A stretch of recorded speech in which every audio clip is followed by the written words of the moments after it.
welcome to the video. Today I'll be giving you an in-depth tour of my new library in Notion. Quick backstory. I'm not an organized person. In fact, I'm actually very messy and embarrassingly thrive in chaos. That is why Notion is kind of like a godsend. I was able to organize almost everything about my life in one space, from personal to work-related things to hobbies and obsessions. It can be quite intimidating at first with all the blocks, databases, shortcuts, formulas, roll-ups, and relations, but once you get familiar with the basics, navigating Notion is quite easy and, dare I say, very user-friendly. My first Notion setup was very cluttered and was very into certain aesthetics that instead of helping me organize, it gave me a lot of stress, and it actually discouraged me in using Notion for a while. I was using random cute aesthetic templates I found on Reddit and tried to work it, but failed horribly. It was such a mess, to be honest. That's when I started watching videos after videos of Notion-related contents on YouTube that made me realize that keeping it simple and only having things that I need was better than having it super colorful and cluttered with pictures and GIFs. And fast forward to present day, and I've currently reached a point where I'm done with all the editing and I'm finally satisfied with my setup. Almost. My entire Notion is split into 4 major pages: Home, Media, Create, and Career. Each page has a very specific functions. Home page is for all life-related things like personal data, routine trackers, journals, etc. Media page/entertainment tab is all of my hobbies. Career is for work-related information like resume, work stuff, and businesses, etc. And Create is basically for social media and contents. Since this video is about my library, let's get started and head to my entertainment hub. This hub is basically every interest that I have, from books to films, dramas, music, and games. On the left side of the screen is my index, or like my navigation bar, and each particular interest is grouped together in a box, or in a more technical term, a callout block. At the center of the page is a quick overview of the different databases that I have for books, book series, and films. And on the right side is my top list, although it's still quite bare right now, but this is basically a list of favorites.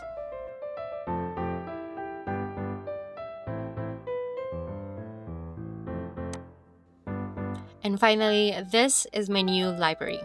As you can see, it's very straightforward and you immediately see almost everything in one page. On the first part, I have my navigation bar, notes and reminders, my book counter, and quote of the month. And then I have 3 types of inline views: a gallery view for my currently reading page, the table view for my book tally, and the list view for my TBR. And then my book tracker viewed as a calendar so I can see the books I read, when I read them, and how long I read them, and their respective ratings. On the right side is a filtered overview of this month and this year, and it also shows status and how many books I've read so far, and then a very quick overview of my favorite genres. And on the very bottom part of the page is my bookshelf, from my books to the authors and the series. This is by alphabetical order, and as you can see, some of them has no covers yet because I have yet to update the old pages I have since I created my new templates. So let's talk about the upper part. On the right side is my navigation bar. If you noticed, there is a very fine red line over this callout box. It's because this particular block is synced to multiple pages so that I can easily go back and forth without a hassle, and you will see this later in multiple pages. Then my goals for this year, which I already crossed out reading 100 books. Yay! Which also reminds me to update this counter since I have recently finished a book. Below my goals is my reminders, which is basically just a list of random books that I get recommended in passing and needs to be reminded of. And of course, my favorite quotes of the month, and to be honest, I forgot from which book this was.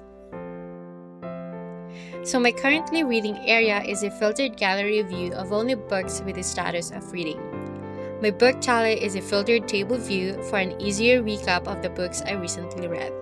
And my TBR pile is just a jumble of books I wanted to read at some point. It's in a filtered list view, and you can see the authors and the tropes as I check out my next book depending on the trope I feel like reading. Scrolling down, and it's my reading tracker in a calendar form, since it's easier to see which book I read on what date and how long did it take for me to finish it. This also shows my ratings and spice level of a particular book. Another database in this inline view is the months of 2023, and it's in a gallery form. It shows how many books I've read in this particular month. Like, I've read 21 books for January, 25 for February, 25 for March, only 17 for April, and so far 18 books for the month of May. Next is another calendar view, but this time sorted by the publication date, so I can track upcoming releases. And then there's a gallery view of my review pages. Well, this looks a bit sad. Let me update this real quick.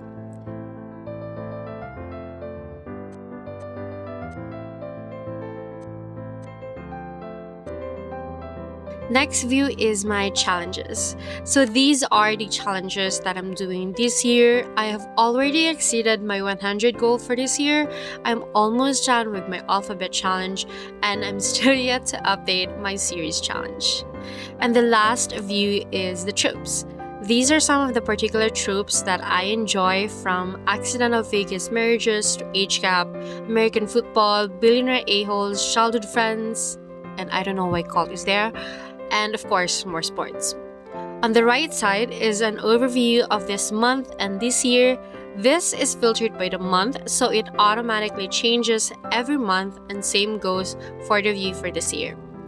And below is just a quick overview of some of my favorite genres and how many books I have on that particular category. So let's go further down to my bookshelf. This is a gallery view of my book database, and it's sorted in alphabetical order. You can see the book title, the status, the author, the series, the trope, and a sneak peek of the summary of the book. I also have a view of my authors, still in alphabetical order, with a view of their respective works, like their series and books. And lastly is the view of my book series. I forgot in which particular order is this view in, but yeah, this also shows the status of the many books I've read in the series. So I have multiple databases that somehow linked to one another, and the backbone of it all is my book database. This is the original database of most of the overviews that I have on my library page, just in different variations. And again, this is sorted alphabetically. And this is how a book page looks like. There were instances while making my Notion that I had trouble with databases just because some pages have similar or the same names. So I learned to purposely have specific unique icons for every database. An example is this book page for A Deal with the Devil by Elizabeth.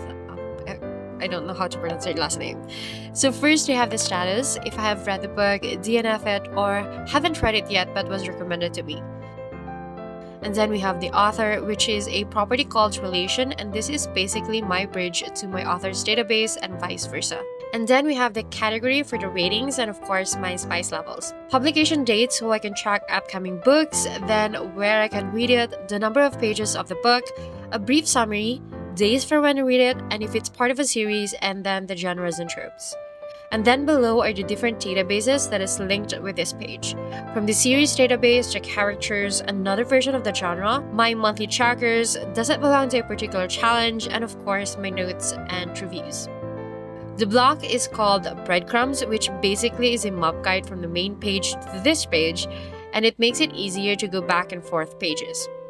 I then use call box blocks, so different kinds of information are grouped together and it makes it look neater and more organized. Back to the library, I have what I call a bookish world page, which is basically an encyclopedia of information for the different book universes. I have a database for my characters and the institutions, characters from each book or series. This might seem overkill, but I do enjoy making it, and it makes it easier for searching specific people and other related informations. And then the institutions are basically like a database for any company, corporation, school, even to government facilities that is mentioned in their respective series or books. This also groups together specific characters if they work in the same institution. Like Honeybee's Bakery from the Honey Mountain series by Laura Pavlov, there you can see Vivian Thomas, the FMC of the first book of the series, Always Mine, since she owns the bakery, and then there's also Jada West, which is another employee of the bakery. The author's database is basically the same as the book database, but this time for the authors. In this page, I have an inline gallery as a shortcut to my favorite authors. I have them in specific levels of importance or how much I like them. The trophy represents my all-time favorite authors, and the rest is by how much I love their books, from gold medal, silver, and lastly bronze. The authors page look like this. Just like the books page, I used the callbacks block to organize the different information, and then below is an inline gallery of the books database filtered for only the author, like for this example, Sarah J. Maas books. The series page has a similar look as the authors page. There's a navigation bar on the left, an inline gallery for different views of the series database, and then below is my entire database for the different series that I have.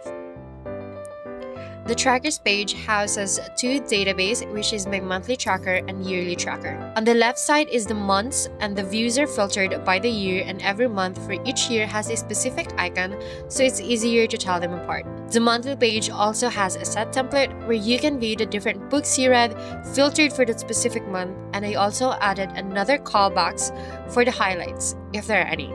And each month is linked to the year database, which also calculates the total amount of books read every month to tally all the books of the year. The set template for the yearly database is almost identical for the monthly page template. The genres page also has two databases, which is the genre and the tropes.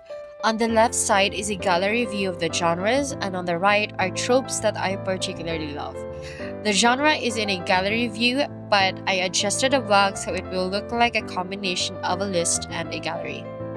The tropes are not particularly linked to a book database since it's more of an overview page for each trope. I mainly use this for when I feel like I want to read a specific trope and basically like window shopping. The genre template is basically empty aside from a gallery view of the books that has this particular genre, and the template for the trope pages is almost similar since it has the same functions. The playlist is basically just a bunch of Spotify playlist links, so let's skip that and head to my notes or review page. This page is very straightforward and you see everything in one space. I'm still working on the template for this because I kept on changing it again and again each time I read a book. But so far, this template is the most comfortable for me, so I might stick with it. Most of the properties you see on the page is a roll-up property from the linked booked database, which basically means when I link a specific book to this page, it will automatically fill in the information from that book page, so I don't have to keep on writing or pasting the exact same information every time. The fields and thoughts properties, though, are filled manually each time but will also show up to the linked books since it was set up as a roll-up on the books page. I didn't want to add a lot on this page since it just focuses on my thoughts, so I added a table where I can put which chapter am I in, the timestamp when I read it, what particular scene or line, and then my thoughts. Don't mind this wrong spelling, I was adding this new page earlier, and since I already had a page with the same name, I purposely did this to tell them apart. I'm still working on this page, but I do use my challenge database to track the challenges that I'm doing. I have already completed my 2023 goal of 100 books, and the rest I'm still working on them. And on the very last page is what I call the downloadables. This is where I make a recommended list and so I can add them in Notion. The main database for this page is this called downloadables. It's not linked to any other database with the exception of the authors database. The books on this list are books I have not yet read, nor own or added to my Notion. And that is the end of my tour. If you'd like to use this template, the link is on the description. The template is listed as pay as you like to be accessible to as many as possible. You're welcome to download it for free, but if you also like to support me in making more similar templates and contents, I appreciate any amount that you think this template is worth. Thank you for watching, and I hope you found this tour helpful in organizing your own Notion library.